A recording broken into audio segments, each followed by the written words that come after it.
بسم اللہ الرحمن الرحیم۔ میری عزیز بہنوں، بیٹیوں اور بھائیوں، اصلاحی بیان کا سلسلہ جاری ہے۔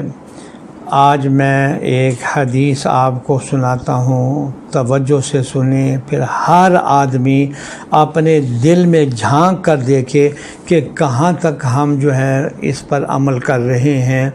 نبی کریم سرور دو عالم صلی اللہ علیہ وسلم نے فرمایا، جس شخص میں 4 باتیں پائی جائیں وہ خالص منافق ہے، اور جس میں ان 4 باتوں میں سے کوئی ایک بات پائی جائے اس میں نفاق کی ایک خصلت ہوگی، یہاں تک کہ وہ اس خصلت کو چھوڑ دے۔ اور وہ 4 باتیں یہ ہیں: نمبر 1، جب امانت رکھی جائے تو اس میں خیانت کرے۔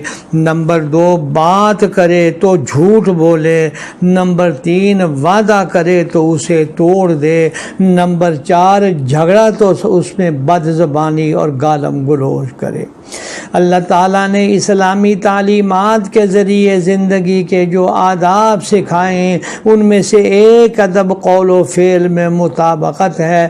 احکام اسلام میں اس ادب کی اتنی زیادہ اہمیت ہے کہ اس کی خلاف ورزی کو منافقت قرار دیا گیا اور نفاق کی نشانیوں میں شمار کیا گیا۔ اسلامی تعلیمات کے مطابق منافقت 2 طرح کی ہوتی ہے، ایک اعتقادی اور دوسرے عملی۔ اعتقادی منافقت تو یہ ہے کہ کوئی انسان دل سے اسلام کی سچائی اور اس کے حق ہونے کو نہ مانتا ہو، صرف زبان سے کہتا ہے کہ میں مسلمان ہوں۔ ایسے لوگوں کا تذکرہ سورۃ البقرہ کے 2 رکوع میں کیا گیا۔ ان کے قول و فعل میں تضاد تھا۔ جب ایمان والوں سے ملتے تو کہتے ہم ایمان لائے، اور جب کفار کے پاس جاتے کہ ہم تو ان سے مذاق اڑا رہے ہیں ورنہ ہم تو تمہارے ساتھ ہیں۔ ایسے منافق حقیقت میں کافر ہی ہوتے ہیں، بلکہ ان کا جرم کافر سے بھی بڑھ جاتا ہے۔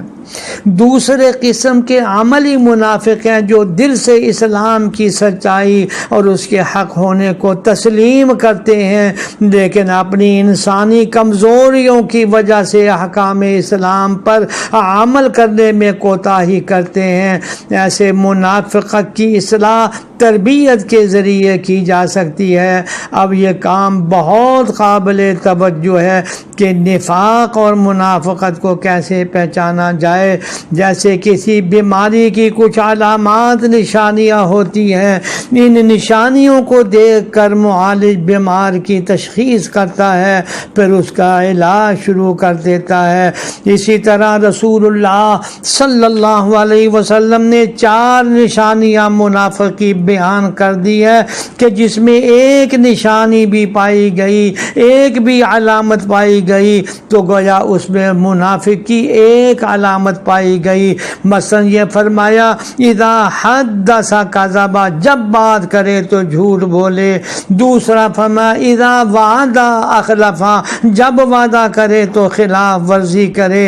پھر فرمایا کہ جب تیسری نشانی بیان فرمائی کہ جب اس کے پاس امانت رکھی جائے تو خیانت کرائے، اور چوتھی نشانی یہ ہے کہ جب جھگڑے تو گالم گلوچ کرے۔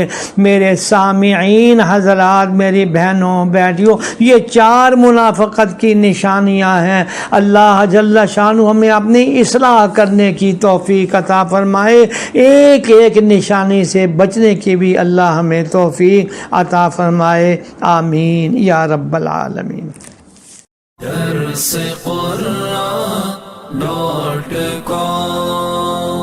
www.darsequran.com